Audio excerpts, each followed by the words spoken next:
So, President Trump just addressed the nation and threatened Iran with more bombing. He called the strikes spectacular and the greatest ever, and warned that unless there's peace, more attacks will follow.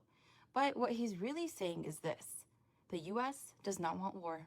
Trump claimed on Truth Socials that 3 nuclear sites were hit: Fordo, Natanz, and Esfahan, and says a full payload of bombs was dropped.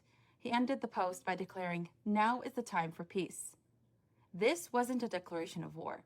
It was a white flag, dressed up as strength. Trump made it clear the US does not want war, and that's because it can't afford one. Not for Israel, not for anyone. And let's be honest, it was the Zionist entity, backed by US support, that started this round of aggression. Iran responded, and now the US is saying, if there's peace, we'll stop.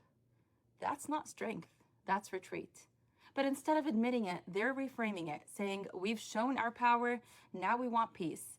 They want it to look like they delivered the final blow, when in reality, they struck empty sites and called it a win. Fordo was evacuated months ago. There was no uranium, no evidence of major damage, no real escalation, just headlines. So what exactly was successful about this? This wasn't a military victory. It was a broadcast, an attempt to project strength on social media. A psychological operation, not a strategic one. And that's the irony. While Trump posts online claiming peace through domination, what actually happened was more performative than powerful.